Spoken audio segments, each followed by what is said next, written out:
noite. Vamos dar sequência aqui ao nosso estudo do livro Estude Vida, Estude Viva, mensagem de Emmanuel. Golpes duplos. Quando Emmanuel fala de golpes duplos, ele está falando de lesões. Golpes no sentido de lesões, de sofrimentos. Duplos no sentido de que ferem ou lesam o outro e a nós mesmos. Do ponto de vista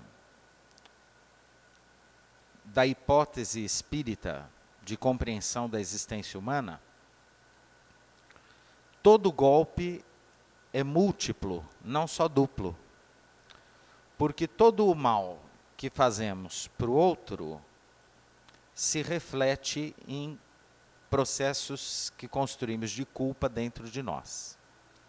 Não tem como nós lesarmos o outro sem causarmos algum tipo de lesão em nós mesmos. Então é como se fosse uma obviedade o título. Todo golpe é duplo. E quando nós lesamos a nós mesmos, nós também nos tornamos pessoas menos interessantes, mais adoentadas. E não há como nós não envolvermos ou implicarmos um prejuízo à nossa volta de sermos pessoas mais adoecidas também. Então poderíamos dizer mesmo que todo o mal compromete a felicidade. Todo o mal compromete a evolução. E mal aqui considerado no sentido ético da palavra, muito mais do que moral ou religioso. O que é o mal num sentido ético? É toda a ação, palavra, intenção, gesto, iniciativa que provoque algum tipo de sofrimento desnecessário ao outro. E por que falamos de um sofrimento desnecessário? Porque alguns sofrimentos são necessários. Então, por exemplo, vamos imaginar o professor que reprova o aluno, causando nele um sofrimento, que foi mal na prova, ou faltou o ano inteiro, ou não fez os trabalhos, quer dizer, ele vai sofrer de ser reprovado.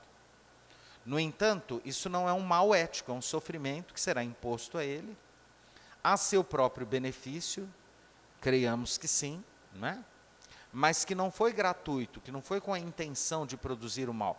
Quando um médico vai nos fazer uma cirurgia, que vai nos cortar, e aquele corte vai causar dor, e pode ser inclusive que a gente morra, ou tenha sequelas, ou sofra muito na recuperação, isso é um sofrimento que nos é imposto. Mas não é um mal do ponto de vista ético, porque é um sofrimento, é uma dor, é um desconforto, imposto para uma intenção positiva, para um objetivo eticamente apreciável ou aceitável. Quando falamos de mal, então, nós estamos realmente falando de tudo aquilo que, em certo grau, pode realmente causar um sofrimento desnecessário ao outro. E o que o Emmanuel chama atenção aqui, em particular, é algo que permeia a nossa vida mais do que nós pensamos no nosso dia a dia.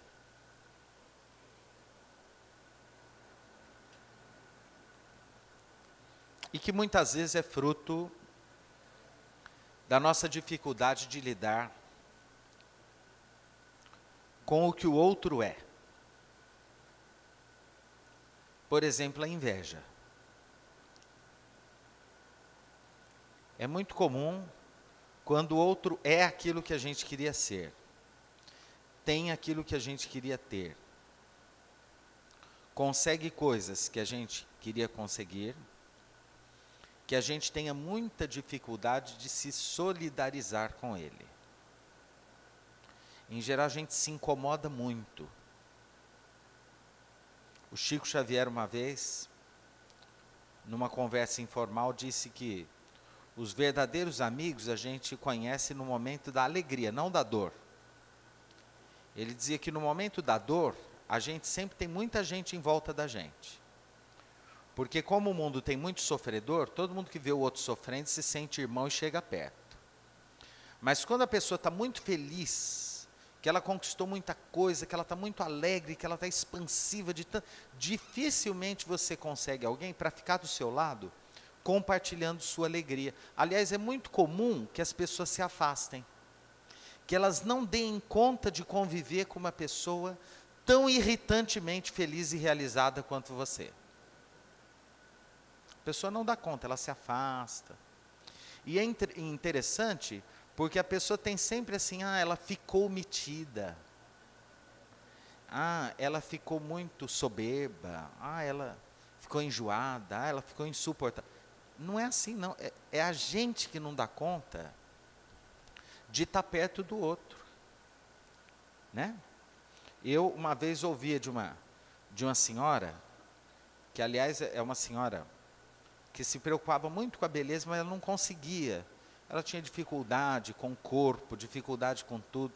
Então, quando ela via alguém bonito, ela não falava assim, fulano é bonita, ou fulano é bonita. Ela fala assim, fulano é aquele tipo de gente que cuida muito da aparência. Que é uma forma de, de resolver o problema da pessoa, que gostaria de ser daquele jeito, mas não consegue. Então, não é que fulano, olha que beleza, ela é tão bonita, não. É daquele tipo de pessoa que se preocupa muito com a aparência. A gente dá um jeito de se afastar. Onde Emmanuel fala disso aqui? Numa situação muito comum, que é o roubo da esperança, que é uma das coisas mais cruéis que existem. Uma das coisas mais perversas que a gente pode fazer com o outro é roubar dele a esperança. De que forma a gente rouba do outro a esperança? Né? Então, alguém que, em algum momento, diz assim, eu estou indo fazer uma viagem assim, assim, assim. E aí a gente, ao invés de falar, nossa, que legal, boa viagem, espero que você goste. Que você vai para onde? Para tal lugar. Nossa senhora, é um horror lá. Eu fiquei, eu tive um amigo que foi, se prepara, viu que o negócio lá. Eu me lembro, eu nunca fui para Ilhabela, que é uma cidade muito bacana, né? E uma vez eu estava num lugar, no meio, e uma pessoa tinha armado uma lua de mel em Ilhabela. E o outro falou, você está louco, lá tem muito pernilongo. Vocês não vão conseguir namorar lá, porque os bichos não deixam. E outra, leva muito repelente. Só que repelente você precisa ver, porque dá muita alergia também. Conforme for Quer dizer, a pessoa saiu dali destruída. Mas assim, saiu acabada. Eu não sei como que ela não foi lá tentar trocar a viagem. Porque o simpatia fez a caridade de destruir a alegria do outro, a esperança do outro. Fulano, o adolescente, né? O que você vai fazer? Vou fazer publicidade, estou feliz, eu gosto muito. Vai morrer de fome, filho. Você já viu que não tem emprego para publicitário? Não tem, publicitário morre tudo. Eu tenho 5 amigos que estão, tudo com o nome sujo, não tem emprego. Teve um que está vendendo pipoca, não sei o que. Pessoas especialistas em roubar a esperança do outro. É aquele olhar mau, aquele olhar crítico, aquele olhar para baixo, aquele olhar ruim. E quando a gente faz isso, na verdade a gente está dizendo muito do que a gente é. O Freud, que foi o grande fundamentador, o criador da psicanálise,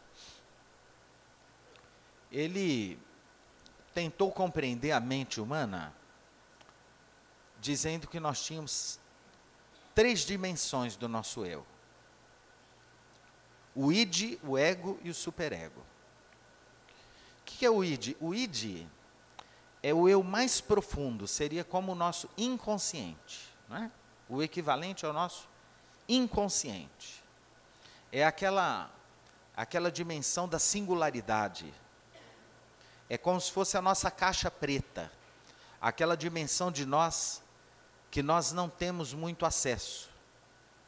O ego é o conjunto das características da nossa personalidade, a maneira como nós nos apresentamos, nós somos no mundo, nos relacionamos, nossos valores, etc. E o superego equivaleria ao mundo dos valores, aquilo que o mundo diz para a gente, o que é certo e errado, adequado e inadequado, que nos orienta na nossa vida, não é? As imposições da moral para a construção de uma possível civilização e assim por diante. Então essa palavrinha, id, quer dizer o nosso mais profundo eu. E curiosamente há pessoas que por um motivo ou outro, por uma neurose, uma loucura, uma infantilidade, se tomam como sendo a referência do mundo.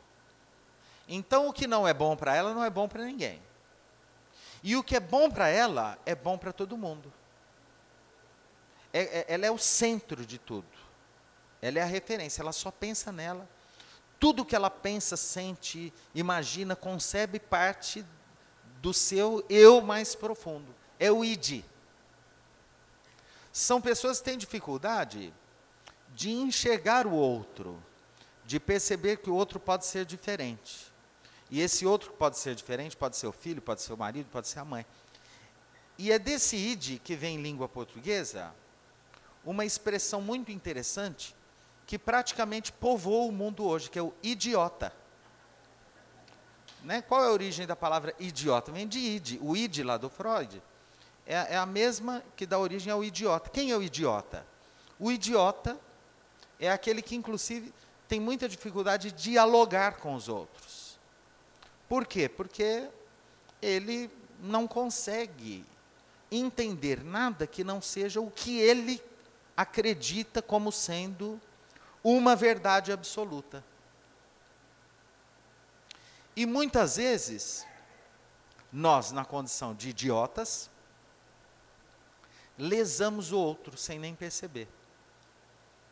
Nós roubamos o que o ser humano, digamos, arquetipicamente, tem de mais precioso na sua vida, que é a esperança, que é a capacidade de sonhar, que é a capacidade de acreditar, que é a capacidade de ter prazer, de ser feliz, de viver a vida, não é?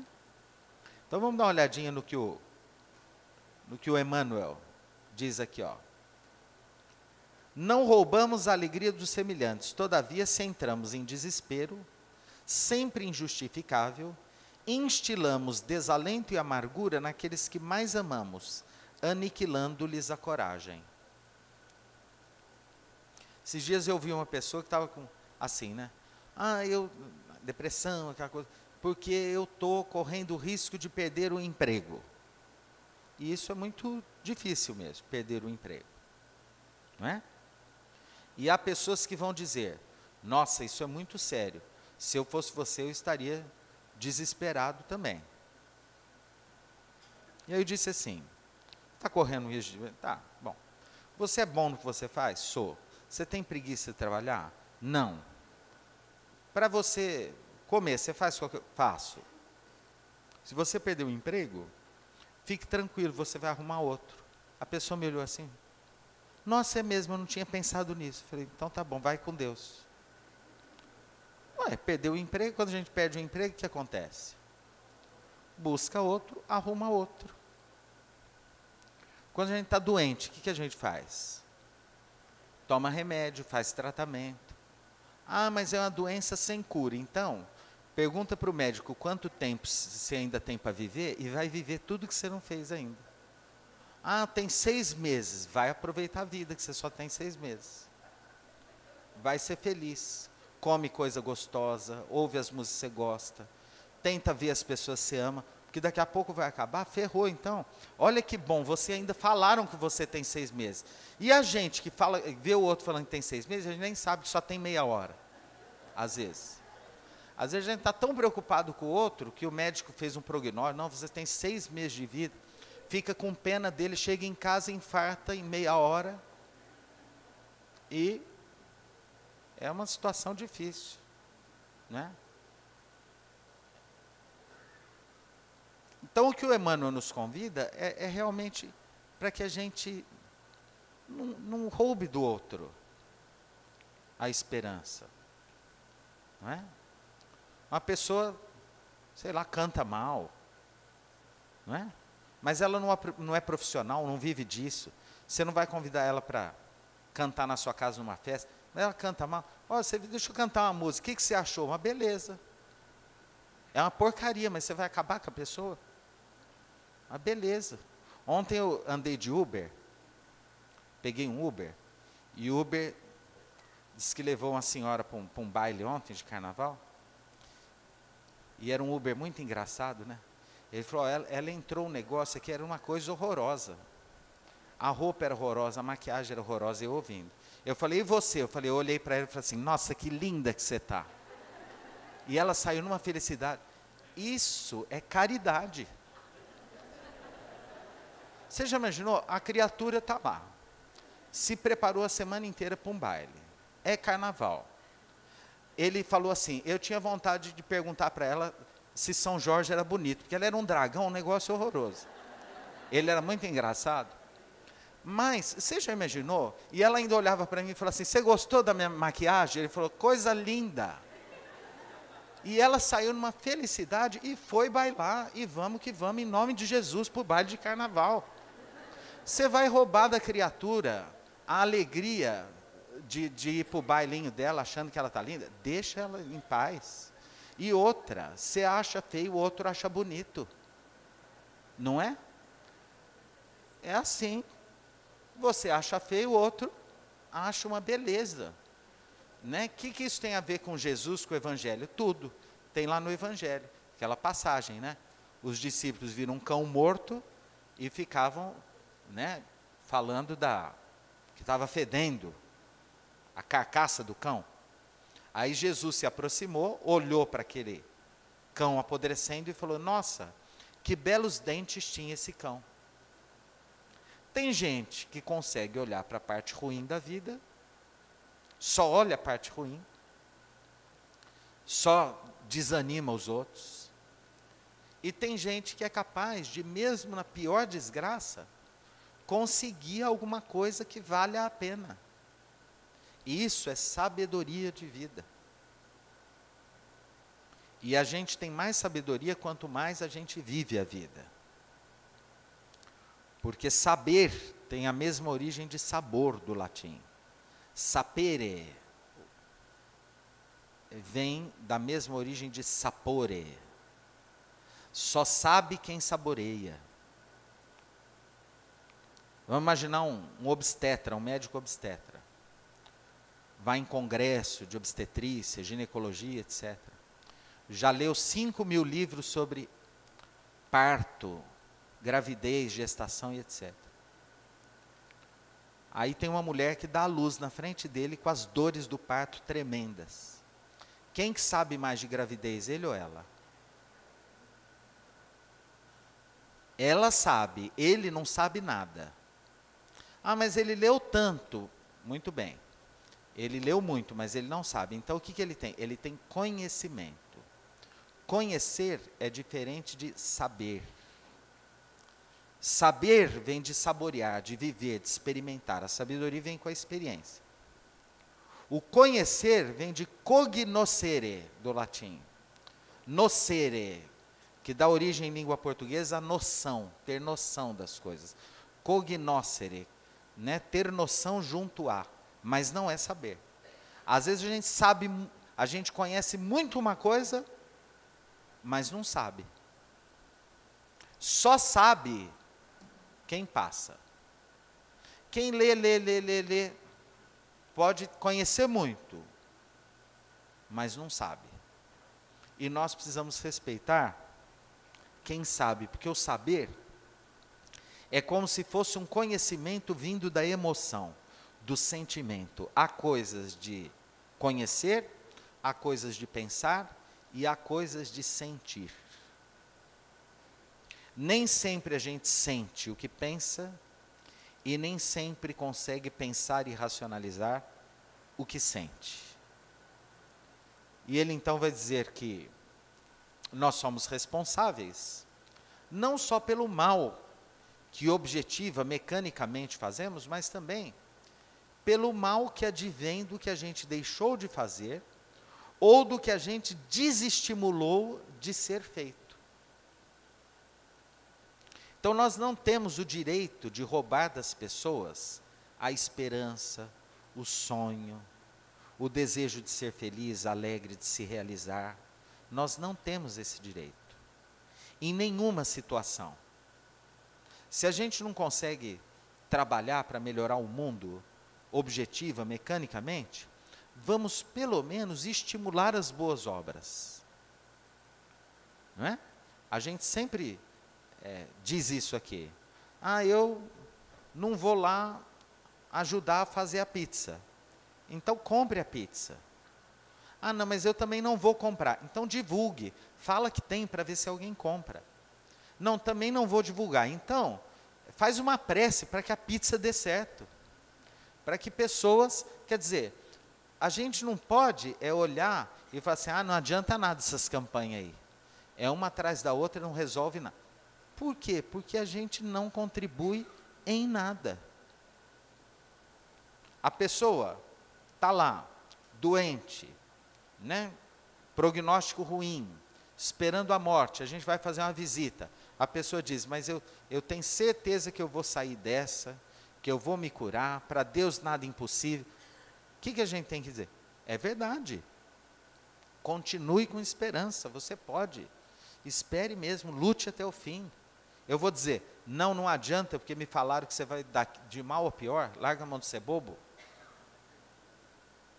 Então eu preciso cultivar o bem nesses pequenos detalhes da vida. É curioso, às vezes a gente acha que fazer o bem é só as grandes obras, né? Porque elas chamam a atenção, saem nos jornais. Então fulano construiu um asilo, fulano ergueu um hospital, fulano entregou a vida para uma creche, para um orfanato.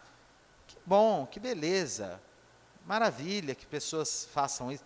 Agora, o bem é um desafio, segundo a segundo, na realidade da nossa vida. E o que é a vida?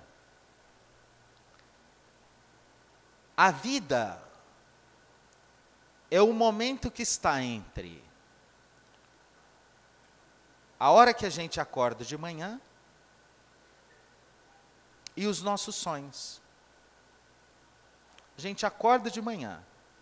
Entre o nosso acordar de manhã e a busca pelos nossos sonhos, cada segundo é a vida. A vida é o agora. É o que está passando. É um instante. E que a gente não sabe até quando vai existir. A vida é semelhante ao cultivo de um jardim. Vamos imaginar que o mundo é um grande jardim. E a vida é o terreno em que a gente vai cultivar. A gente pode plantar de tudo. Pode tentar fazer um jardim japonês que tem aquelas piscinas com peixes, né? Com as carpas, não é? Aqueles aquários bonitos. A gente pode fazer um jardim inglês cheio de plantas esparsas, sem muita organização. Um jardim francês, repleto de flores, de aromas, de alfazema, de jasmim. Um jardim italiano, geométrico, bonito, como naqueles palácios. Um jardim de ervas, como no Cerrado brasileiro, nos velhos casarios. E quando a gente nasce, a gente é convidado a fazer um jardim. E a vida vai mostrando para a gente tipos de jardins diferentes.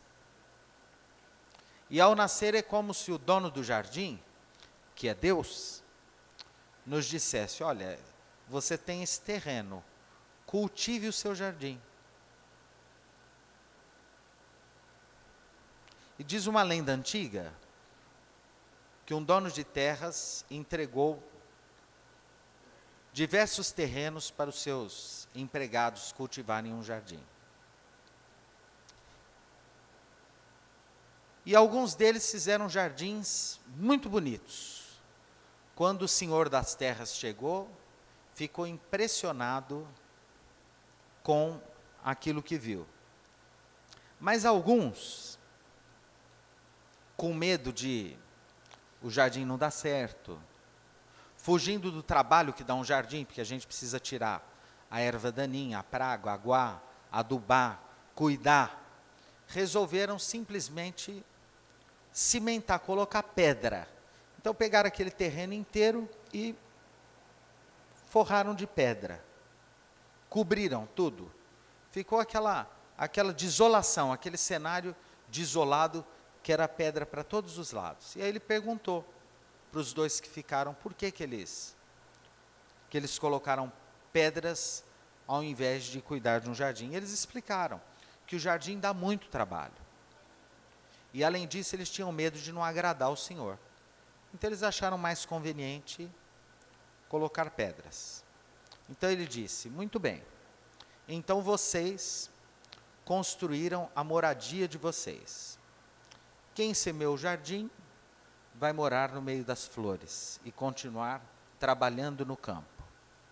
E quem colocou as pedras vai morar no deserto e vai carregar pedras. Vai trabalhar na pedreira, porque é disso que você gosta. Então o tempo todo nós temos essa escolha. Ter trabalho, um pouquinho de trabalho, policiando a nós mesmos, mas enchendo o mundo de aroma, de flor, de sorriso, de beleza, de cor, de esperança, ou sepultar os nossos sonhos e os sonhos daqueles que vivem à nossa volta. Que Jesus nos abençoe, nos ampare e nos inspire hoje e sempre.